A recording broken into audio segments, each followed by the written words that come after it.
ND, ठीक है। इसको और क्या लिख सकते हैं हम लोग, 1 इंटू 10⁻⁻²। और क्या बना देखो, एंड 1 ओम रेजिस्टेंस, और एक रेजिस्टेंस है आर, इसका दिया उसका value 1 ohm, is connected to 200 volt 50 hertz AC supply. AC supply का आपको वोल्टेज दिया है, एंड नॉट एसी सप्लाई का वोल्टेज दिया है 200 वोल्ट और फ्रीक्वेंसी दिया है 50 हर्ट्ज। जब ये जो 50 हर्ट्ज दिया है ये क्या है, फ्रीक्वेंसी 50 हर्ट्ज क्या है, फ्रीक्वेंसी। अभी 200 वोल्ट क्या है, क्योंकि अगर मैं एसी सप्लाई की बात करूँ, एक होता है इंस्टेंटेनियस वोल्टेज, इंस्टेंटेनियस ईएमएफ, किसी भी टाइम का ईएमएफ निकालना, एक होता है पीक ईएमएफ, और एक होता है आरएमएस ईएमएफ, और एक होता है एवरेज ईएमएफ। 4 वैल्यू होती है। अभी इन चारों में से क्या दिया हुआ है मुझे कैसे होगा, मैंने आपको बताया ना, जब भी एसी वोल्टेज या एसी करंट में आपको करंट या वोल्टेज की वैल्यू दी हुई रहेगी तो वो हमेशा आरएमएस की वैल्यू, कौन सी वैल्यू रहती है, ये तो दे नहीं सकता है क्योंकि ये हर टाइम का चेंज होता है, तो रिस्पेक्ट टू टाइम चेंज होता है ना, इंस्टेंटेनियस वैल्यू। इसका फॉर्मूला होता है साइन इनवर्स, करेक्ट है। ई नॉट देगा तो आपको मुंह खोल के बोलेगा पीक वैल्यू, ऐसा बोलेगा पीक वैल्यू या मैक्सिमम वैल्यू या एम्पलीट्यूड वैल्यू, ऐसा बोले। समझ में आ रहा चीज़। एवरेज भी नहीं देगा, क्यों, क्योंकि कंप्लीट साइकिल में एवरेज की वैल्यू लिखी होती है, तो उसका सवाल ही नहीं है। तो बचा सिर्फ क्या होगा, जब भी आपको वोल्टेज या करंट की वैल्यू दिया है एसी सप्लाई में, डीसी की बात नहीं करते, एसी सप्लाई वोल्टेज और करंट की वैल्यू दिया है, तो बोला नहीं कि वो कौन सी वैल्यू, उसको क्या मान के चले हैं, आरएमएस। तो जो 200 वोल्ट अपने को दिया है, ये क्या दिया हुआ बेटा, आरएमएस। अब जो पूछा है वो देखो क्या पूछा, find the impedance of the circuit, impedance निकालने, जेड निकालने, impedance of the circuit and time lag between maximum alternative voltage and current, voltage and current, like this is the voltage का डायग्राम, करंट का diagram से जो थोड़ा सा change करके बनता है, अरे कितनी है उससे क्या करना है, वैसे तो आज से बाहर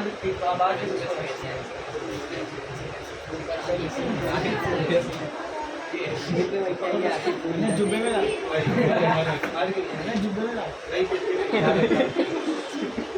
देखो बस, यहाँ पे देखो, ये वोल्टेज का ग्राफ है, ये करंट का ग्राफ है, तो ये दोनों ग्राफ देखो एक टाइम पर स्टार्ट नहीं होगा, दोनों के बीच में क्या बेटा डिफरेंस है। अब डिफरेंस हम लोग 2 तरीके के निकाल सकते हैं, एक तो हम लोग निकालते हैं फेज डिफरेंस। फेज डिफरेंस जो होता है ये एंगल का डिफरेंस बताता है, किसका डिफरेंस बताता है, वो एंगल। और आपसे यहाँ पर फेज डिफरेंस नहीं पूछा, यहाँ पर आपसे क्या पूछा है, फाइंड दी टाइम लैग, क्या पूछा है, बोल टाइम लैग। टाइम लैग मतलब आपसे टाइम का डिफरेंस पूछा कि अगर वोल्टेज का ग्राफ यहाँ से चालू हो रहा है तो करंट के ग्राफ को इसी पॉइंट पे आने के लिए और कितना टाइम लगेगा, टाइम लैग यानी टाइम डिफरेंस पूछा। लेट्स से मैं इसको बोलता हूँ डेल्टा टी, डेल्टा टी आपको निकालनी पड़ेगी। ये 2 चीज़ें आपसे यहाँ पे, ठीक है ना। लेट अस स्टार्ट सॉल्विंग, पहले जेड के लिए सॉल्व करते हैं क्योंकि उसका ऑलरेडी फॉर्मूला है आपके पास, ये कैसे निकालना है वो होगा, ठीक है ना। जेड का जो फॉर्मूला हम लोगों ने लास्ट टाइम स्टडी किया, याद है कि बोल रहे one the formula of Z under root R square plus XL minus XC का होल स्क्वायर, यही आया था ना इम्पीडेंस का फॉर्मूला, इम्पीडेंस यही होता है। तो जेड के लिए मेरे को 3 चीज लगती है, कौन सी 3 चीज, आर एक्सएल एक्सी है, ये यहाँ पे आर दिया हुआ, एक्सएल एक्सी दिया है क्या, नहीं। पहली बात तो एक्सी देगा भी नहीं, क्योंकि यहाँ पे जो क्वेश्चन है उसके क्वेश्चन में सिर्फ 2 चीज़ों की बात की है, एक इंडक्टर है और एक रेजिस्टर है, कैपेसिटर है नहीं। जब कैपेसिटर है नहीं तो एक्सी का सवाल ही नहीं उठता, सब तो बचा खाली कौन बेटा, आर और XC. No XC no capacitor, no capacitor means XC का वैल्यू कितना बेटा, कैपेसिटर है नहीं तो कैपेसिटर का सारा कॉम्पोनेंट कितना रहेगा, आर दिया हुआ है, एक्सएल लगने वाला है, तो पहले एक्सएल निकाल लेते हैं। What is the formula of XL का, एक्सएल इक्वल्स टू ओमेगा है, याद है, एक्सएल होता है ओमेगा है और एक्सी होता है 1/ओमेगा सी, याद है ना, ठीक है। तो एक्सएल का फॉर्मूला होता है ओमेगा है, ओमेगा की जगह मैं और क्या कर सकता हूँ, 2πf/2 वैल्यूज पुट कर दो, 2 × 3.14 इंटू फ्रीक्वेंसी कितनी है 50 हर्ट्ज, ठीक है, और एल कितना दिया है 10⁻², करेक्ट है। अब देखिए कितना होगा, 5 2 सॉरी 50 × 10 100 बोले तो 10⁻², 4 + 4 -2, तो ये पूरा आपस में बचा ऐसा कितना है, XL is equals to 3.14, XL आ गया, आर दिया हुआ है, एक्सी 0 है, let us find out impedance, what is the formula, under root R square plus XL minus XC का whole square, under root R, how much is R, 1 square plus XL 3.14, XC 0, 1 का square 1, 3.14 minus 0 मतलब 3.14, 3.14 का square निकालें, 3.14 into 3.14 9.8596, जब इसको plus करोगे कितना आएगा, 10.8596, 9 हटाएगा तो ये 5 करता हो जाएगा, 6, 10.86 का स्क्वायर रूट दे देंगे, स्क्वायर रूट के टेबल, अभी मैं डायरेक्ट बता दे रहा हूँ, कुछ कन्वर्जन करने की जरूरत नहीं, ऑलरेडी 10 से 100 के बीच में है, अरे पेपर में जाना है 10 के आंक का 6 देते हैं बस, ठीक है ना, तो मैं डायरेक्ट बता रहा हूँ आपको 10.86, इसका स्क्वायर रूट आएगा 3.295, 3.295, ये मेरी को पहला आंसर आ गया सेकंड, इसका आंसर आ गया बोल सेकंड। और क्या निकालने का आपको, टाइम लैग, और क्या निकालने का, टाइम लैग या टाइम डिफरेंस, करंट और वोल्टेज के बीच में टाइम का कितना डिफरेंस रहेगा वो निकालना, और ये कैसे निकालेंगे, जैसे सब लोग बोलता है, समझो करंट और वोल्टेज के बीच में फेज डिफरेंस है 2 पाई, कितने का फेज डिफरेंस है 2 पाई बोले तो कितना डिग्री होता है 360 डिग्री, यानी कि करंट और वोल्टेज का जो ग्राफ बन रहा है उन दोनों की एंगल का जो डिफरेंस है वो कितना है 360 है, तो थोड़ा सा अपना दिमाग यूज करके इनको बताना दोनों के बीच में टाइम का कितना डिफरेंस है, टाइम का कितना डिफरेंस है, ये इससे 360 डिग्री एंगल बाद स्टार्ट हो रहा है, कितने टाइम बाद स्टार्ट हो रहा है, मेरे को एक बात बताना, 360 एंगल पे कितना ग्राफ कंप्लीट है, एक साइकिल होता है, 360 एंगल पे कितना ग्राफ कंप्लीट होता है, एक साइकिल पूरा कंप्लीट होता है, इसका मतलब वोल्टेज का एक साइकिल पूरा हो गया रहेगा ना तब करंट चालू है, समझ रहे, अगर 360 का डिफरेंस होगा तो अगर 360 का डिफरेंस रहेगा तो करंट एक साइकिल कंप्लीट होने के बाद चालू होगा, और एक साइकिल को कंप्लीट होने में कितना टाइम लगता है, टाइम पीरियड किसको बोलते हैं, time required to complete 1 cycle, तो एक साइकिल को पूरा करने में कितना टाइम लगता है, टाइम पीरियड, सही।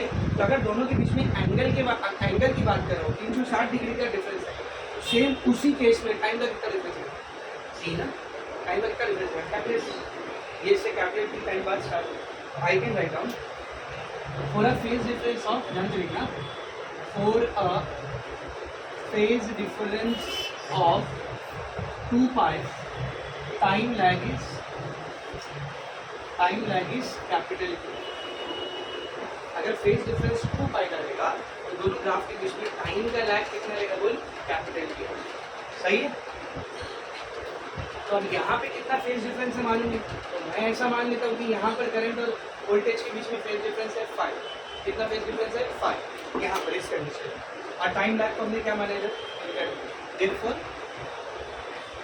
Time lag for a phase difference of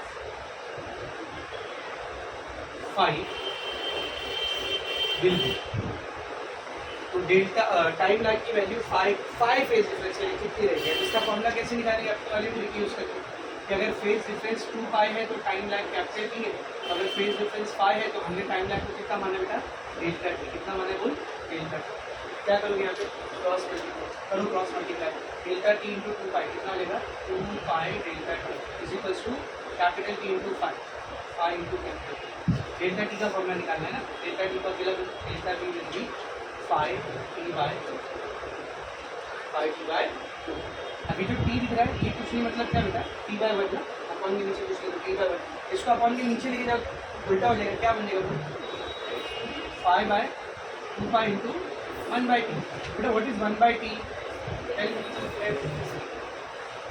अगर मुझे डेल्टा T का वैल्यू निकालना है तो मुझे दो चीज़ पता है, एक 5 और एक फ्रीक्वेंसी, एक 5 और एक फ्रीक्वेंसी, दोनों में से क्या मालूम है, 6 फ्रीक्वेंसी 5 मालूम है क्या,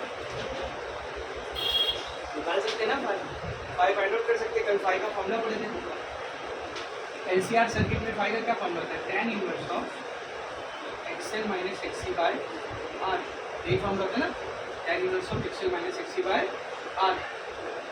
तो tan इनवर्स ऐसी रहेगा, एक्सएल का वैल्यू कितना बेटा 3.14, एक्ससी का वैल्यू 0 है, आर का वैल्यू 1। कितना हो जाएगा tan इनवर्स ऑफ 3.14 माइनस 0 मतलब 3.14, 3.14 का tan इनवर्स देखिए डिग्री में। मैं बता दे आपको, नेचुरल टेक्निक में जाएंगे,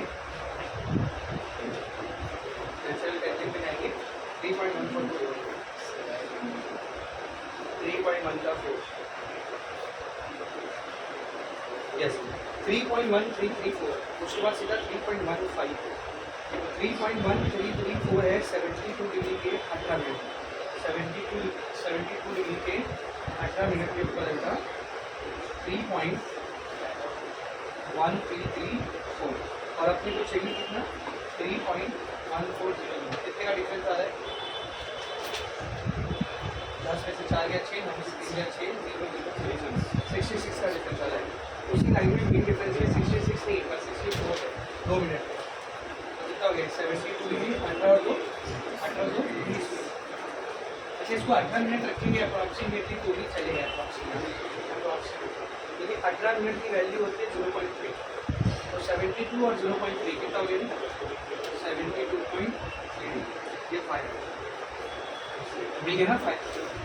but can you use this 5 over here, क्या दिस 5 इधर यूज कर सकते नहीं, तो यूज कर सकते डिग्री में, फ्रीक्वेंसी हम ऐसा ही लिख रहे हैं, एंगल का ऐसा ही डिग्री में, एंगल का ऐसा ही लिख रहे हैं रेडियन में, ऐसा मतलब इसमें पाई into pi by 180 ना, this will be converted into radian by multiplying pi by 100, ऐसी रहते सॉल्व मत करो, क्योंकि फाइ तो हम लोग जबरदस्ती निकाल अपना मेन मुद्दा फाइ नहीं है, अपना मेन मुद्दा क्या बना वैल्यू पुट कर delta T will be, phi का वैल्यू कितना है 72.3 pi by 180 divide by 2 pi, तो ये हो जाएगा 72.3 पाई बाय 180, 2 पाई एफ ऊपर जाएगा तो 1/2 पाई, सही है, ये पाई से पाई कैंसिल, सही है, तो जाएगा 72.3 divide by 180 into 2 into F, frequency कितनी है 50, फ्रीक्वेंसी है 50, तो 50 दूनी 100 मतलब 10 का पावर +2, वो +2 वाली 1 0 +3 ऊपर जाएगा तो -3, तो जाएगा 72.3 डिवाइड बाय 18 इंटू 10⁻⁻3, ये दोनों को कैंसिल कर दो, कॉमन 18, 9 के बाद 9 के टेबल में 3 नहीं आता है 0, ये हो जाएगा 30 है ना, 9 के 27, अब उधर 3 बच जाएगा, यहाँ पर 3 आता है, 2 का 2 2 चौक 8 0, 2 का 2 1 बचा 2 पंजे 10, कितनी आ रही value delta T is equals to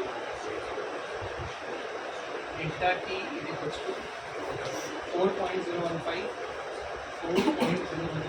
into 10⁻³ second, और इन सेकेंड आइटम 4.015 10⁻³ मतलब this completes your problem number 3.16, ठीक है 13.5 मैंने नहीं सॉल्व किया क्योंकि वो रेजोनेंस का क्वेश्चन है, रेजोनेंस का टॉपिक अभी हमने पढ़ा नहीं है, ठीक है ना, लेट अस आगे बढ़ते हैं। नेक्स्ट हेडिंग क्या है देखो, power in AC circuit, power के बारे में बात करें, पावर का क्या पता है देखते हैं। मतलब डीसी करंट के लिए हम लोग सब जानते हैं कि जब डीसी सर्किट हमारे पास होता है, डीसी करंट हम लोग जब करंट को पास करते हैं सर्किट में से, तो सर्किट में जितना भी रेजिस्टेंस है उस रेजिस्टेंस की वजह से वो करंट जो आपकी इलेक्ट्रिकल एनर्जी प्रोवाइड की वो किस में कन्वर्ट हो जाती है, हीट बन के डिसिपेट हो जाती है, लॉस हो जाती है, लेकिन कितनी हीट बनती कैसे निकालती है, H = I² R इंटू, तो डीसी सर्किट के लिए। अब बारी एसी सर्किट कि अगर मैं एक एसी सर्किट को ले रहा हूँ, एसी सर्किट जिसमें एसी सप्लाई मैंने प्रोवाइड की, तो वहाँ पर कितनी हीट जनरेट होगी, कितना पावर लॉस होगा, कितनी एनर्जी लॉस होगी in the form of heat और एनी अदर पावर कितना लॉस होगा, वो अगर मुझे पता करना है तो उसका कौन सा उसका क्या फॉर्मूला। अब आपके मन में एक सवाल आएगा कि सर डीसी का ही कौन सा फॉर्मूला मेरे को, डीसी का फॉर्मूला पता नहीं, आप एसी नहीं करें, डीसी का फॉर्मूला आपको पता है। अभी जस्ट मैंने आपको इलेक्ट्रोमैग्नेटिक इंडक्शन में पावर का फॉर्मूला दिया, जब इलेक्ट्रोमैग्नेटिक इन्डक्शन पढ़ रहे थे ना, तो वहाँ पे मैंने आपको पावर का फॉर्मूला दिया था। अगर आप बोल दिया तो जब हम लोग ट्रांसफार्मर पढ़ रहे थे, ट्रांसफार्मर, तो मैंने आपको बताया था आइडियल ट्रांसफार्मर किसको बोलते हैं, इसका इनपुट पावर और आउटपुट पावर क्या हो, सेम है। तो वहाँ पर पावर का हमने क्या फॉर्मूला यूज़ किया, इंटू आई को यूज़ किया ना। तो ये डीसी में पावर का फॉर्मूला इंटू आई, यानी वोल्टेज इंटू करंट। तो एसी में पावर का क्या फॉर्मूला है भाई, एसी में तो बहुत सारी वैल्यू है ना। अगर सिर्फ वोल्टेज की मैं बात करूँ तो वोल्टेज को एक नहीं, बहुत सारे instantaneous voltage, peak voltage, RMS voltage, average voltage, current भी कितना सारा, इंस्टेंटेनियस करंट है, पीक करंट है, आरएमएस करंट है, एवरेज करंट है। तो फॉर्मूला क्या रहेगा, तो इसी फॉर्मूले से हम लोग चेंज करके एसी सर्किट के पावर का फॉर्मूला करेंगे। और इसको हम लोग 4 केसेस में लेंगे। कितने केसेस निकलेंगे, पहला सर्किट लेंगे जिसमें एसी सप्लाई सिर्फ और सिर्फ रजिस्टर को दिया, किसको दिया जाएगा, रजिस्टर। दूसरा सर्किट लेंगे जिसमें एसी सप्लाई सिर्फ और सिर्फ इंडक्टर। तीसरा सर्किट लेंगे जिसमें एसी सप्लाई सिर्फ और सिर्फ कैपेसिटर। और फिर एक सर्किट लेंगे जिसमें एसी सप्लाई तीनों को मिला के एलसीआर, इंडक्टर, रजिस्टर और कैपेसिटर तीनों को। समझ आ रहा अच्छे से। अच्छा, अगर लास्ट लेक्चर आपको थोड़ा सा याद है, थोड़ा सा ज़्यादा दिमाग आपको चलाना पड़ेगा, मैं जो पूछ रहा हूँ ज़रा ध्यान से सुनना। अगर एक एसी सप्लाई सिर्फ और सिर्फ इंडक्टर को दिया गया या सिर्फ और सिर्फ कैपेसिटर को दिया गया, तो उसमें पावर कितना लॉस होगा, what will be the value of power loss, power कितना लॉस होगा in the form of heat और एनर्जी, पावर कितना दे सकते हैं, सिर्फ इंडक्टर है सिर्फ कैपेसिटर। हीट टू थोड़ी सी लास्ट टाइम हम लोगों ने एक डिस्टिंग्विश पढ़े रेजिस्टेंस और रिएक्टेंस, रेजिस्टेंस और रिएक्टेंस का डिस्टिंग्विश पढ़े थे, उससे आपको इसका आंसर दिया। अगर सिर्फ इंडक्टर या सिर्फ कैपेसिटर है तो पावर कितना लॉस होगा, बोलो, जीरो रहेगा ना जी, power loss will be zero. क्योंकि याद करो हम लोगों ने पहला पॉइंट पढ़ा था, पहला डिस्टिंग्विश पॉइंट पढ़ा था कि जो रेजिस्टेंस होता है ये एसी डीसी दोनों के लिए इफेक्टिव होता है, और जो रिएक्टेंस होता है एसी पर सिर्फ एसी के लिए। ये पहला पॉइंट था। दूसरा पॉइंट क्या था याद करो, रेजिस्टेंस की वजह से जब उसमें से करंट पास होता है तो हीट लॉस होता है। अरे क्या होता है बेटा, हीट लॉस। पर इंडक्टर या कैपेसिटर की वजह से हीट लॉस होता है क्या, तो इंडक्टर और कैपेसिटर तो हीट लॉस करते ही नहीं। तो अगर वो हीट लॉस ही नहीं कर रहा है तो पावर कितना रहेगा, जीरो। क्योंकि पावर का फॉर्मूला क्या होता है, heat loss per unit time. जब वो हीट लॉस ही नहीं कर रहा है तो पावर कितना रहेगा, जीरो। पावर का फॉर्मूला होता है एनर्जी अपॉन टाइम। जब वो एनर्जी ही लॉस नहीं कर रहा है तो पावर भी कितना रहेगा उसका, जीरो। पावर लॉस भी कितना रहेगा, तो एक आइडियल इंडक्टर या आइडियल कैपेसिटर जो होता है उसका पावर लॉस कितना होता है। जो भी थोड़ा बहुत पावर लॉस भी हो रहा है वो इंडक्टर या कैपेसिटर के इंडक्टिव या कैपेसिटिव प्रॉपर्टी की वजह से नहीं हो रहा। भाई इंडक्टर और कैपेसिटर तो मेटल के बने हुए, मेटल का कुछ ना कुछ तो रेजिस्टेंस रहेगा ना। हम लोग मान के चलते कि इंडक्टर है इसका रेजिस्टेंस है, लेकिन असल में उसका रेजिस्टेंस जीरो रहेगा क्या। तो प्रैक्टिकली इंडक्टर और कैपेसिटर में जो थोड़ा बहुत पावर लॉस होता भी है वो इंडक्टर या कैपेसिटर की वजह से नहीं होता, उसके अंदर मौजूद रेजिस्टिव प्रॉपर्टी की वजह से। यानी पावर लॉस सिर्फ और सिर्फ रेजिस्टेंस की वजह से, इंडक्टर या कैपेसिटर की वजह से नहीं होता। तो अभी आज हम लोग ये चीज़ प्रूव करेंगे कि सिर्फ प्योर इंडक्टर लिया या प्योर कैपेसिटर लिया तो उसमें पावर लॉस कितना होता है, सही। दूसरी वो चीज़ जो मैंने आपको डायरेक्टली बोल दिया कि रेजिस्टेंस की वजह से हीट लॉस होती है, रिएक्टेंस यानी इंडक्टिव रिएक्टेंस या कैपेसिटिव रिएक्टेंस में से हीट लॉस नहीं होती, उसका आज हम लोग प्रूव करेंगे। पावर कितना लेके आएंगे इंडक्टर और कैपेसिटर के केस में, सेम। लेकिन इंडक्टर और कैपेसिटर पे जाने से पहले आप लोग किसको करना है, रेजिस्टेंस होता है। उधर हेडिंग पर आपको ए हेडिंग मिलेगी, देखो average power associated with resistance. बेटा सबसे पहले हम लोग कर रहे हैं एवरेज पावर। नाम में पढ़ रहे हो क्या लिखा है, एवरेज पावर लिखा है। क्या लिखा होगा, एवरेज, यानी इधर एवरेज का फॉर्मूला यूज करें। कैसे यूज करेंगे कि देखिए, average power in AC circuit with resistance. सिर्फ और सिर्फ रेजिस्टेंस है सर्किट में, प्योरली रेजिस्टिव सर्किट है, तो उसमें कितना एवरेज पावर लॉस होगा वो अपने को देखने को, ठीक है ना। तो बेटा आप लोग मेरे को बताएंगे सबसे पहले तो एसी सर्किट में करंट और वोल्टेज दोनों के बीच में अगर रेजिस्टेंस है, एसी सर्किट में सिर्फ और सिर्फ रेजिस्टेंस है, तो करंट और वोल्टेज दोनों के बीच में कितने का फेज डिफरेंस होगा, zero. There is no phase difference, याद है ना। प्योरली रेजिस्टिव सर्किट के केस में there is no phase difference between current and voltage. हाँ, इंडक्टिव सर्किट रहेगा तो करंट जो होता है वो ईएमएफ से 90 डिग्री से लैग करता है। और कैपेसिटिव सर्किट रहेगा तो करंट जो होता है वो ईएमएफ से 90 डिग्री से लीड करता है। याद है ना, इसको याद रखने की मैंने आपको ट्रिक भी बताया था, इससे याद है, ठीक है ना।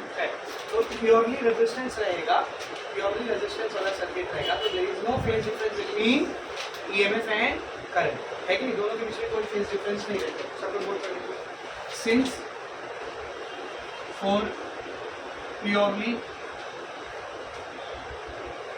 Resistive circuit there is no phase difference between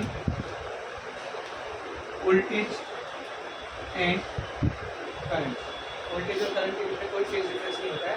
therefore EMF का अगर फॉर्मूला है E naught sine omega T, तो बताओ करंट का क्या फॉर्मूला रहेगा, कोई फेज डिफरेंस नहीं ना, तो करंट का भी क्या फॉर्मूला रहेगा, I naught sine omega t, there is no phase difference. तो इंस्टेंटेनियस पावर यानी किसी भी पर्टिकुलर टाइम टी पे अगर मेरे को पावर निकालना है तो पावर कैसे निकालेंगे, देखो instantaneous power will be, instantaneous power, power का क्या फॉर्मूला होता है, ईएमएफ इनटू करंट है ना, voltage into current, E into I, P की जगह पर उसकी वैल्यू रख दो, what is the value of P, E naught sine omega t into what is the value of current, I naught sine omega t, क्या हो जाएगा देखो, E naught into I naught, E naught into I naught, sine omega t into sine omega t, sine square omega t, this is the value of instantaneous power. अब देखो instantaneous power नहीं निकालना है, किसी एक पर्टिकुलर टाइम टी का power नहीं निकालना, आपने को पूरे एक साइकिल का क्या निकालना बेटा, एवरेज पावर। एवरेज पावर कैसे निकालेंगे, तो एवरेज निकालने का मैंने आपको तरीका दिखाया था, फिर से एक बार देखते हैं। Average power over a complete cycle, एक कंप्लीट साइकिल का एवरेज पावर क्या रहेगा, ध्यान से देखो, कोई भी चीज़ जब साइनोसाइडिकली या कोसाइन चेंज होती है तो उसका एवरेज कैसा निकालते हैं, आप सबको मैंने सिखाया, इधर ध्यान से देखो, ये एवरेज मिलती है, इंटीग्रेशन ऑफ ये पी को लेंगे, ये with respect to what change हो रहा है, पी, तो यहाँ पर क्या आएगा dt, और फिर डिवाइड करेंगे किससे, बोलो इंटीग्रेशन डी, जब यहाँ थीटा रहता था तो क्या डी थीटा लेते, और डिवाइड में करते थे इंटीग्रेशन डी, ये सिखाया था मैंने तब पहली इंटीग्रेशन, याद है ना, ठीक है, तो integration D divide by integration D, किसकी बात चल रही थी, पूरे कंप्लीट साइकिल की बात। तो मुझे बताना एक कंप्लीट साइकिल में अपना जो यहाँ पर वेरिएबल है टाइम, टाइम का मिनिमम वैल्यू निकलेगा, मैक्सिमम वैल्यू, मिनिमम वैल्यू देगा 0 और कंप्लीट साइकिल का मैक्सिमम वैल्यू निकलेगा, यहाँ पर लिमिट क्या आएगी 0। जैसे जब थीटा लेते थे थीटा, तब क्या लिमिट आती थी 0 to 2 तक, कंप्लीट साइकिल में, हाफ साइकिल में 0 to 5 आया, समझ आ रही चीज़ें। तो अब इसको सॉल्व करेंगे, अपने को आंसर आ जाएगा, क्या आएगा देखिए, इंटीग्रेशन 0 to t, पी का फॉर्मूला क्या है, E not I naught sine square omega t into d t divided by 1 dt का इंटीग्रेशन क्या है, टी है, lower limit 0 upper limit correct है, क्या बनेगा आगे देखो, इस पूरे में क्या क्या कांस्टेंट है, ई नॉट आई दोनों क्या है कांस्टेंट, इंटीग्रेशन के बाहर, E naught into I naught integration के बाहर आ गया, 0 to t ऐसी रहेगा, साइन स्क्वायर ओमेगा टी भी ऐसी रहेगा, डी टी भी ऐसी रहेगा, divided by upper limit T रखेंगे माइनस लोअर लिमिट 0 रखेंगे, टी माइनस 0 कितना आएगा बोल, I can also write it down like this, T average is equal to E not I not divided by T, चलेगा ना,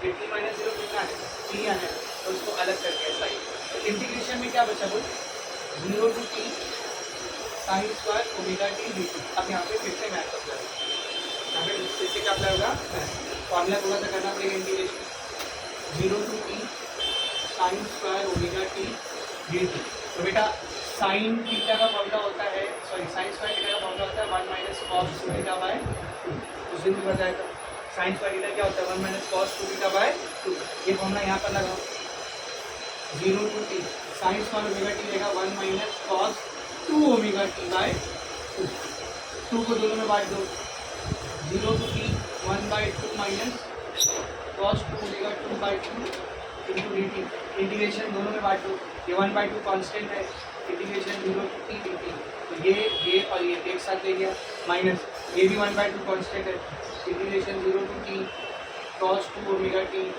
डी टी, करेक्ट है, क्या है इंटीग्रेशन देखो, हाफ ऐसी रहेगा, डी टी का integration t, lower limit 0 upper limit T, सही है, माइनस हाफ ऐसी रहेगा, cos 2 ओमेगा टी का इंटीग्रेशन साइन 2 ओमेगा टी, लेकिन टी की जगह पर क्या है बेटा, टी की जगह पर क्या है 2 ओमेगा टी है ना, तो उसके डेरिवेटिव से डिवाइड करना पड़ेगा, 2 ओमेगा टी का डेरिवेटिव क्या रहेगा, 2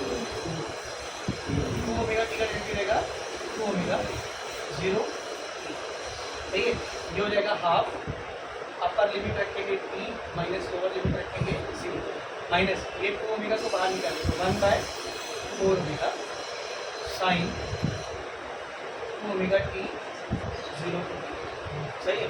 ये half T minus 0 T minus 1/4 omega, इधर लिमिट अप्लाई करते हैं साइन 2 ओमेगा टी के यहाँ पर क्या आएगा capital T minus sine 2 omega T के यहाँ पर क्या आएगा बोल 0 तो 2 इंटू ओमेगा इंटू 0 कितना हो जाएगा 0 तो ये 1/2 इंटू टी कितना हो गया बोल 3/2 माइनस 1/4 ओमेगा साइन को ऐसे रहने दो ये 2 को भी ऐसे रहने दो।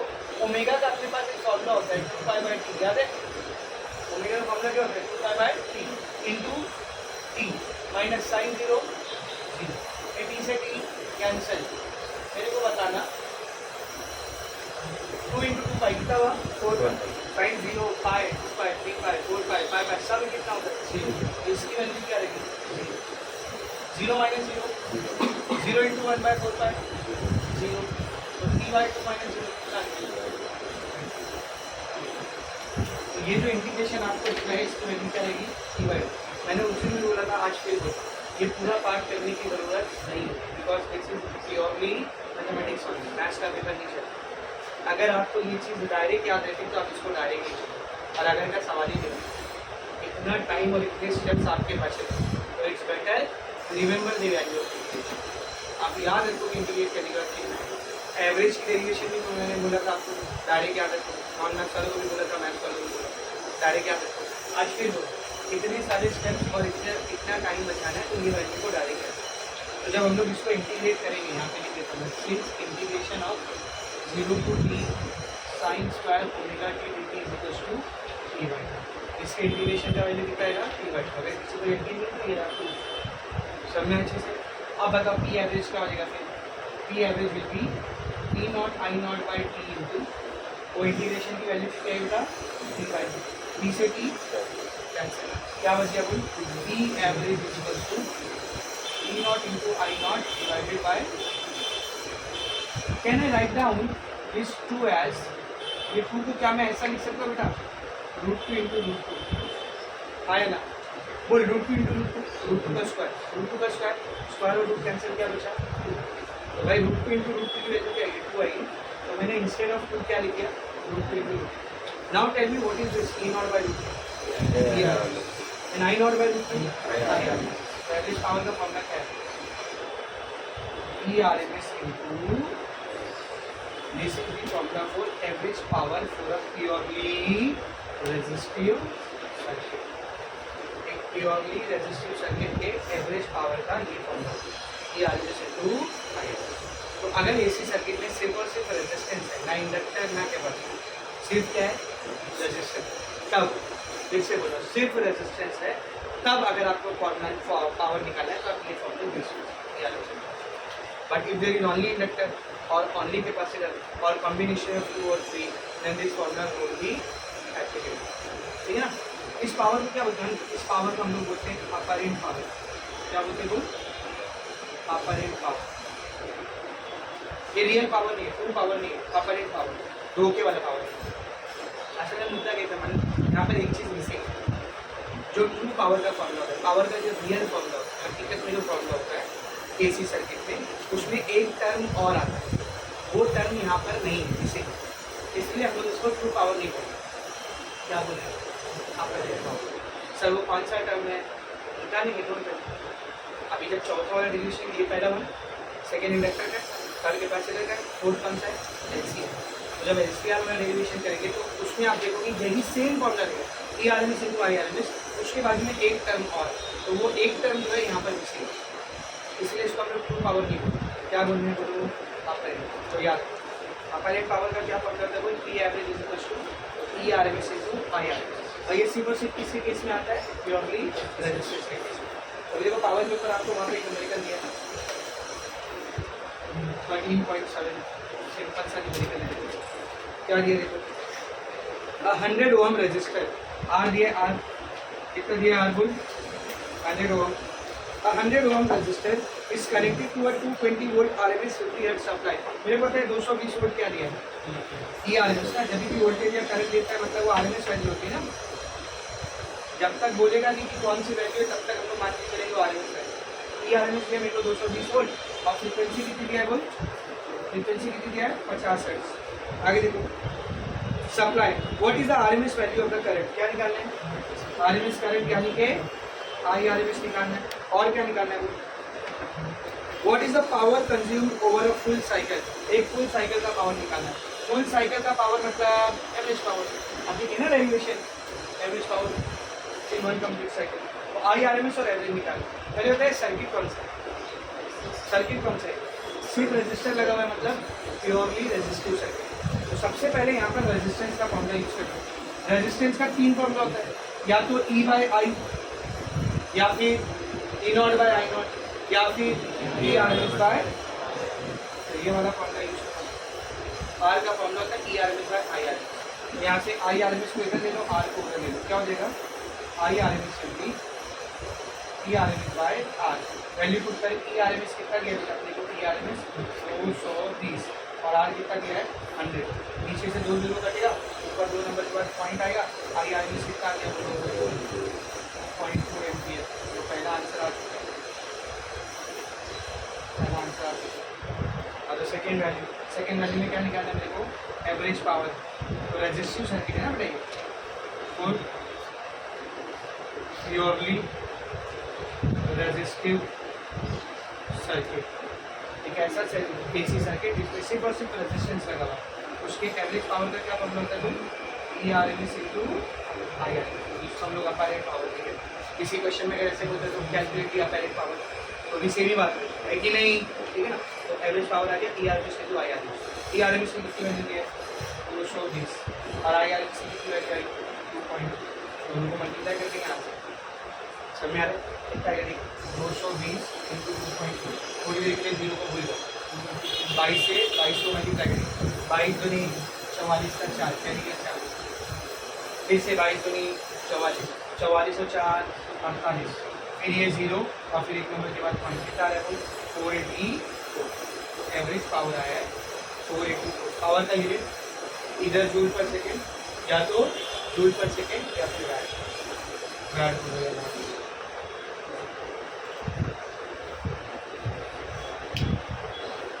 समझे अच्छे से। So this complete your very first topic of power, that is power applied to a circuit with resistance, capital purely resistance. इसको नाम एक और नाम दे सकते हैं, non inductive and non capacitive. Non inductive and, क्यों बोल रहा है ऐसा, ना इसमें इंडक्टर है ना इसमें कैपेसिटर, तो non inductive and non capacitive circuit भी हो सकती है। समझ में बेटा अच्छे से। तो ये इम्पीडेंस का न्यूमेरिकल था, लास्ट टाइम नीचे जैसे अभी करा दिया, ये पावर का पहला डेरिवेशन, इसको लिखो फिर इंडक्टर के पहला केस हम लोगों ने देख लिए, power in AC circuit with resistor, ठीक है।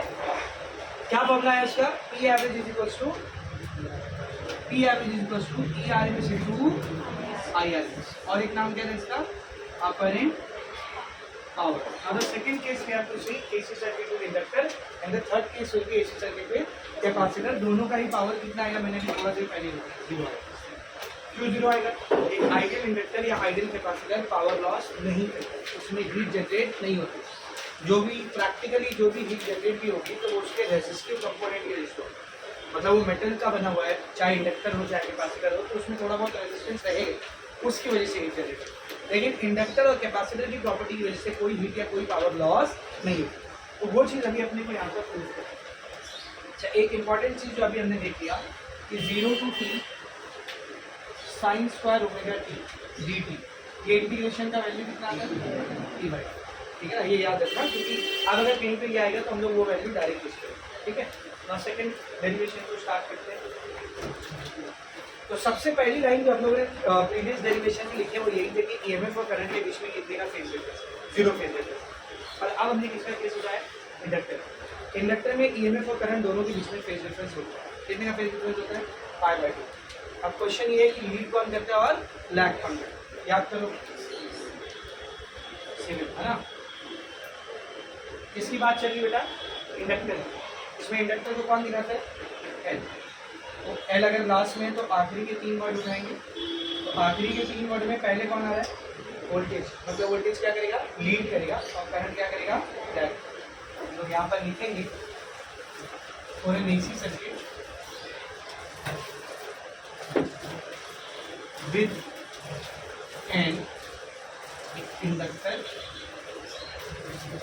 Current lags voltage by 5/2। सही है। करंट जो है वो लैग करेगा वोल्टेज से कितने फेज से? 5/2। तो इक्वेशन क्या है दोनों की? देखो what will be the equation? EMF का इक्वेशन रहेगा E naught sine omega t and current का इक्वेशन क्या रहेगा? I naught sine omega t. Lead कर रहा है, लैग कर रहा है करंट? करंट क्या कर रहा है? लैग। लैग यानी माइनस 5/2। ठीक है। इंस्टेंटेनियस पावर क्या है? देखो instantaneous power. What will be instantaneous power? P equals to E into I। Same चीज है वहाँ पे लिखिए। तो P will be E। E का वैल्यू क्या है? E not sine omega T. I का वैल्यू क्या है? I not sine omega T minus 5/2। ठीक है। उसके बाद E not into I not, E not into I naught sine omega t sine omega T minus 5/2। अब ये दोनों को साथ में मल्टीप्लाई नहीं कर सकते। इसका एंगल अलग है, इसका एंगल अलग है। एक काम करके दोनों का एंगल सेम करने की कोशिश करते हैं। सबसे पहले मैं क्या कह रहा हूँ ध्यान से देखना। E not I naught sine omega t sine 5/2 minus omega t. क्या किया मैंने बताओ? इसको उल्टा किया ना? उल्टा किया मतलब दोनों में से माइनस बाहर निकाला। तो वो माइनस को यहाँ पे लिखूँ या यहाँ पर लिखूँ? एक ही बात है ना। इस पूरे में से मैंने माइनस को बाहर निकाल दिया। तो जब माइनस को बाहर निकालूंगी फिर उल्टा होगा। समझा ना क्या किया? ये जो ऐसा लिखा हुआ है साइन ओमेगा टी माइनस 5/2, दोनों में से माइनस को बाहर निकाल। जब माइनस बाहर आएगा तो ये उल्टा हो जाएगा 5/2 माइनस ओमेगा। अब ये माइनस साइन के साथ यहाँ पे लिखो या इसको बाहर निकाल करके यहाँ पे लिखो। एक ही बात है। तो माइनस लिखो मैंने यहाँ पे। ठीक है ना। अब ये क्या हो गया? देखो plus into minus minus E not I naught sine omega t sine 5/2 minus omega. अब ये क्या होने? देखो minus E not I naught sine omega t sine 5/2 minus theta cos. Omega t का ओमेगा टी ऐसे रहेगा। 5/2 तो इससे साइन क्या बन जाएगा? कॉस 5/2 माइनस थीटा मतलब फर्स्ट वर्ड है कॉस वर्ड। यहाँ पे चाहे तो साइन 5/2 माइनस थीटा कितना होता है? Cos theta. ठीक है। तो ये मेरे को आ गया इंस्टेंटेनियस पावर। तो अपने को इंस्टेंटेनियस पावर भी निकालना है। क्या निकालना है बेटा? Average power. कैसा लिखेंगे हम लोग? Average power over a complete cycle will be. Average power कैसे निकालते हैं अभी बताया था? P is equals to integration of P into variable कौन है? P है ना, dt divide by integration dt। Complete cycle के लिए P का लिमिट कहाँ से कहाँ पे रहेगा? 0 to T 0 वैल्यूज पुट करो। 0 to T पावर की क्या वैल्यू आएगी? Minus E not I naught sine omega t cos omega t into d t divided by 1 dt integration t. Lower limit 0 upper limit t. Correct है। आगे क्या बनेगा? ये P is equals to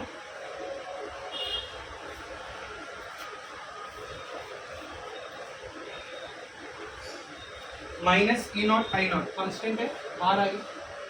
minus I naught constant है बाहर आ गई। 0 to T integration sign omega t cos omega dt divided by, यहाँ पर लिमिट अप्लाई करो, कैपिटल T माइनस 0। सही है। अब ऊपर इसको फॉर्मूले में लाने के लिए देखो मैं क्या कर रहा हूँ, minus E not I not divide by 2। ठीक है, ये एक काम करो, माइनस इसको मत लाओ फॉर्मूला, डायरेक्ट करो। Minus E not I not divided by t minus zero t integration zero to t sine omega t cos omega t. अब इसको सॉल्व करके साइड में क्या है, देखो integration zero to t sine omega t cos omega t d t. तो यहाँ पर क्या करो, देखो बाहर 2 से डिवाइड किया, अंदर 2 से मल्टीप्लाई, सही है, देख रहे हो, 2 से मल्टीप्लाई 2 से डिवाइड, तो ये क्या बन गया 2 sine omega t cos omega t, मतलब 2 sine theta cos theta. 2 sine theta cos theta किसका फॉर्मूला, साइन 2 थीटा। तो यहाँ पर आ जाएगा 1/2 integration zero to t sine 2 theta, theta कौन इधर ओमेगा टी डी टी, ये 1/2 ऐसे रहेगा। साइन थीटा का इंटीग्रेशन क्या होता है माइनस कॉस थीटा, थीटा कौन इधर 2 ओमेगा टी, तो टी की जगह पर 2 ओमेगा टी है ना, इसके डेरिवेटिव से क्या करना पड़ेगा डिवाइड, तो 2 ओमेगा टी का डेरिवेटिव क्या आएगा 2 omega, lower limit 0 upper limit T. अब ये माइनस ये 2 और ये ओमेगा, ये इतना कांस्टेंट है बाहर निकालो, तो माइनस बाहर आ गया, माइनस 1/2 इंटू 2 ओमेगा 4 ओमेगा, अंदर क्या बच गया कॉस 2 ओमेगा टी 0। अब यहाँ पर अप्लाई करते हैं limit minus 1/4 omega cos 2 omega T की जगह पर क्या केवल कैपिटल, सही है, माइनस कॉस 2 ओमेगा टी की जगह पर जब 0 रखोगे तो 2 ओमेगा इंटू 0 कितना आ जाएगा 0, सही है, this will become minus 1/4 omega, ठीक है, कॉस को ऐसे रहने दो, 2 को भी ऐसे रहने दो, what is the formula of omega 2π/t, omega का फॉर्मूला क्या होता है 2π/t into t minus cos 0 minus, ये हो जाएगा माइनस 1/4 ओमेगा, टी से t cancel, cos of 2 into 2π 4π minus 2, ठीक है, 0 π 2π 3π 4π, 4π इधर ही है ना भाई, कॉस 0 1 होता है, कॉस 4π भी कितना रहेगा 1 ही रहेगा, minus 1/4 omega cos 4π 1 1 minus 1, what will be the value of 1 minus 1 0, anything into 0, और 0 की कोई साइन नहीं होती, माइनस या प्लस नहीं, इसका वैल्यू कितना है 0, समझा। तब यहाँ पर हम लोग डायरेक्ट लिखेंगे since integration of 0 to t sine omega t cos omega t, कितना वैल्यू है इसका, अगर आप ये इतनी सी चीज़ याद रख लेते हैं तो इतने सारे से क्या हो गया आप रख लेते। तो पहला जो आपने ये याद रखना है 0 to t sine square omega t d t, क्या होता है इसका वैल्यू 3/2। दूसरा आपको याद रखना है 0 to t sine omega t cos omega t, इसका वैल्यू क्या होता है बोल 0। दो वैल्यूज आपको डायरेक्ट याद रखना, तो आप इतने सारे स्टेप से बन गए। तो यहाँ पर क्या कहते हैं t average is equals to minus E not I naught by t into, ये पूरे का इंटीग्रेशन कितना है 0, तो 0 इंटू एनीथिंग क्या आएगा आंसर 0। पहले बताया ना मैंने आपको, एक प्योरली इंडक्टिव सर्किट में सिर्फ इंडक्टर लगा हुआ, एवरेज पावर कितना डेसिपेट होता है बेटा 0 डेसिपेट, कोई भी पावर लॉस नहीं होता, क्योंकि इंडक्टिव या कैपेसिटिव कंपोनेंट की वजह से हीट जनरेट होती नहीं, जो भी हीट जनरेट होती है वो कौन से कंपोनेंट की वजह से होती है, रेजिस्टिव कंपोनेंट की वजह से ही होती है, समझ आ रहा है अच्छे से। तो ये हो गया आपका सेकेंड क्वार्टर, देखो वहाँ पे उसने पूरा डेरिवेशन किया है इंडक्टर वाला, और नीचे क्या लिखा है देखो, average power over a complete cycle of AC through an ideal inductor is 0। Ideally speaking inductor में पावर कितना लॉस होगा 0, लेकिन रियलिटी में प्रैक्टिकल में अगर आप एक इंडक्टर को यूज करोगे तो क्या वो 0 पावर कंज्यूम करेगी, हीट लॉस नहीं होगी, क्या होगा होगी, पर वो जो हीट लॉस हो रही है वो इंडक्टर की वजह से नहीं हो रही। इंडक्टर एक कॉइल है, किसका बना हुआ है वायर का, वायर मतलब मेटल, मेटल का खुद का कुछ ना कुछ क्या होता है रेजिस्टेंस, उसका थोड़ा बहुत रेजिस्टेंस रहेगा ना, उसकी वजह से हीट लॉस होगी। आइडियली स्पीकिंग अगर रेजिस्टेंस नहीं है, सिर्फ और सिर्फ इंडक्टर, तो उसका पावर लॉस कितना रहेगा 0। वो लाइन अंदर लाइन, एक एसी सर्किट जिसमें आइडियल इंडक्टर होता है उसका पावर लॉस कितना होता है बेटा 0, ठीक है ना। तो ये कल हमने डिस्टिंग्विश के पॉइंट पे भी याद किया, डिस्टिंग्विश के पॉइंट में याद किया था ना कि रेजिस्टेंस की वजह से हीट लॉस होती है, पर इंडक्टर और कैपेसिटर के रिएक्टेंस की वजह से हीट लॉस नहीं होती। हीट लॉस नहीं हो रही तो पावर भी कितना डिसिपेट हो रहा है 0। तो ये हो गया इंडक्टर का केस। अभी सेम टू सेम डिक्टो ऐसे किसका केस आएगा बोल, कैपेसिटर। तो थर्ड डेरिवेशन देखो, power in AC circuit with capacitor, ठीक है। अब कैपेसिटर में पावर और सॉरी वोल्टेज और करंट दोनों में फेज डिफरेंस होता है या नहीं होता है? कितने का होता है? 90 डिग्री का। पर आपको याद रखना पड़ेगा कौन लीड करता है कौन लैग करता है, फिर से टिक लगाते हैं सीरीज। कैपेसिटर बोले तो इसमें कौन, कैपेसिटर बोले तो सी।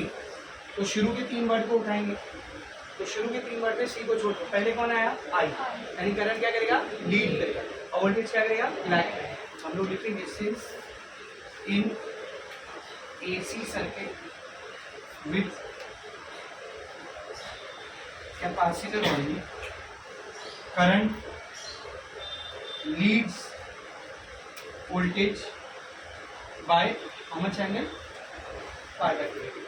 करेक्ट है, ठीक है ना। तो इक्वेशन क्या है देखो, अगर ईएमएफ की इक्वेशन है E equals to E naught sine omega, तो करंट की क्या इक्वेशन आएगी? I is equals to I naught sine ऐसी रहेगा, ओमेगा टी ऐसी रहेगा। लीड कर रहा है लैग कर रहा है? लीड कर रहा है, लीड कर रहा है तो प्लस यहाँ माइनस था, यहाँ पर प्लस। इंस्टेंटेनियस पावर क्या है? Instantaneous power P will be E into I, E का value E not sine omega T, I का value I not sine omega t plus pi by. क्या हो जाएगा देखो,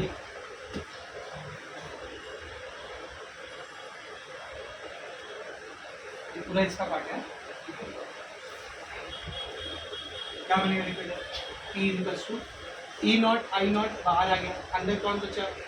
sign omega t into sine of, बेटा इसको omega t plus pi by 2 लिखूँ या फिर pi by 2 plus omega t लिखूँ? एक ही बात है ना, दोनों प्लस ही कर रहा है, माइनस हो रहा नहीं। तो pi by 2 plus omega t, ये हो जाएगा E not I naught sine omega T.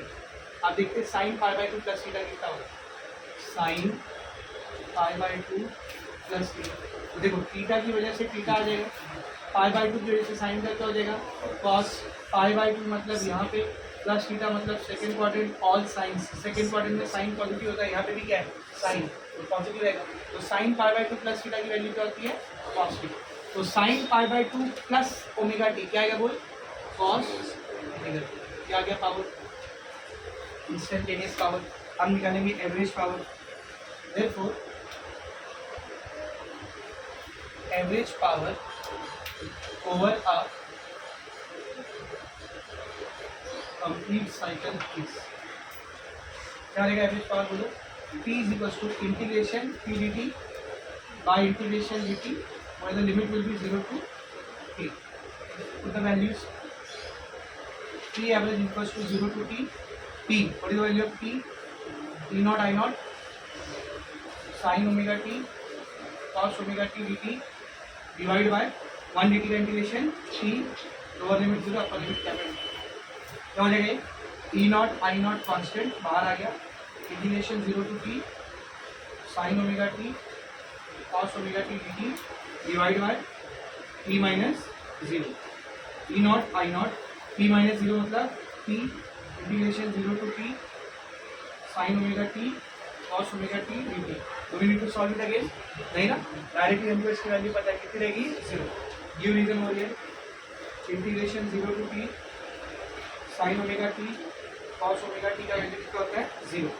Average power कितना हो गया? E not I naught by t into 0। E not I naught by t into 0 मतलब 0। तो एक प्योर कैपेसिटर के केस में, आइडियल कैपेसिटर के केस में भी एवरेज पावर लॉस कितना होता है बेटा? 0। तो ना तो इंडक्टर हीट लॉस करता है ना तो कैपेसिटर हीट लॉस। समझ आ रहा है? तो कैपेसिटर का फॉर्मूला कहाँ पर दिया देखो, उसी के नीचे average power associated with capacitor heading है। नेक्स्ट पेज पर आओ, लास्ट में आपको उसका भी 0 मिल गया और उसके नीचे भी लाइन लिखी है। क्या लिखी देखो, average power supplied to an ideal capacitor by the source over complete cycle of AC is also 0। Underline that also, ठीक है ना। तो प्योर रेजिस्टर के केस में जो पावर लॉस होता है या पावर जो सप्लाई होता है तो उसका फॉर्मूला होता है P equals to PRMS into IRMS। और क्या बोलते हैं इसको, और क्या बोलते हैं इसको, अपर एंड पावर। प्योर इंडक्टर और प्योर कैपेसिटर या आइडियल इंडक्टर और आइडियल कैपेसिटर के केस में जो पावर लॉस हो रही है इंडक्टर या कैपेसिटर के वजह से, उसकी वैल्यू कितनी होती है, जीरो ओवर कंप्लीट साइकिल। समझ में आ रहा है सबको अच्छे से? इसी वजह से now only one derivation of power engineering, that is power associated with AC circuit in case of LCR। मतलब एक इंडक्टर भी लेंगे, एक कैपेसिटर को भी लेंगे और एक रेजिस्टर को भी लेंगे, तीनों को सीरीज में कनेक्ट करेंगे और देखेंगे पावर। और उसके बाद इस चैप्टर में कोई डेरिवेशन नहीं, इस चैप्टर में सिर्फ थ्योरी। समझ में अच्छे से? तो अब जो डेरिवेशन आई वो लास्ट डेरिवेशन। देखो हमने चैप्टर की सारी डेरिवेशन कर ली, सिर्फ एक ही बची। एक भी डेरिवेशन इसमें इतनी भयंकर वाली नहीं, सब सिंपल डेरिवेशन, सब सिंपल डेरिवेशन। पहले लेक्चर में जो दो डेरिवेशन किए थे, एक एवरेज का फॉर्मूला निकाले थे हाफ साइकिल के और एक आरएमएस का डेरिवेशन, दोनों ही आसान था, इसी एवरेज वाले तरीके से उसको लिखे थे, है कि नहीं? फिर उसके बाद हमने क्या सीखे, AC voltage apply to resistor, to inductor, to capacitor और टू एन एलसीआर। वो भी सिंपल है, उसमें आपको ईएमएफ का फॉर्मूला निकालना है, ईएमएफ के बाद करंट का फॉर्मूला निकालना है, उसके बाद ग्राफ, फेजर डायग्राम, रेजिस्टेंस और रिएक्टेंस का फॉर्मूला। और एलसीआर तो और आसान है, बच्चों को लगता है एलसीआर मुश्किल है, जबकि वो और आसान है। उसमें ईएमएफ का सॉरी उसमें करंट की वैल्यू लेना है, डायरेक्ट फेजर डायग्राम बनाना है और फेजर डायग्राम की वजह से ईएमएफ का फॉर्मूला निकालना है। याद है? उसमें ग्राफ भी नहीं है। हाँ, उसमें इम्पीडेंस ट्रायंगल याद है कि नहीं? फेज एंगल का फॉर्मूला और इम्पीडेंस का फॉर्मूला याद रखने के लिए करेक्ट है, ठीक है ना? तो वो 4 डेरिवेशन हो गई और आज की ये 3 और अभी एक चौथी ग्राफ, वो भी इतनी आसान है, बहुत आसान है। अगर आपको ये 2 याद है, ये 2 चीज़ें अगर आपको याद है, इंटीग्रेशन वाला पार्ट आपको नहीं करना पड़ रहा है, तो ये तीनों चारों डेरिवेशन बहुत आसान है। देखो अगर आपको ये याद रहता है साइंस फॉर्मूला की डिग्री T/2 रहता है, तो पहली डेरिवेशन भी आपकी 4 लाइन में खत्म होगी, T/2 आपने डायरेक्ट लिख दी। अगर आपको ये याद रहता है तो ये दोनों डेरिवेशन सेम ही, यानी दोनों में से आंसर आ जाएगा। समझ आ रहा है? और इन्हीं दोनों वैल्यू को अभी हम लोग फोर्थ डेरिवेशन में यूज़ करेंगे। समझ अच्छे से? तो लिखो, तो चौथी डेरिवेशन स्टार्ट करें।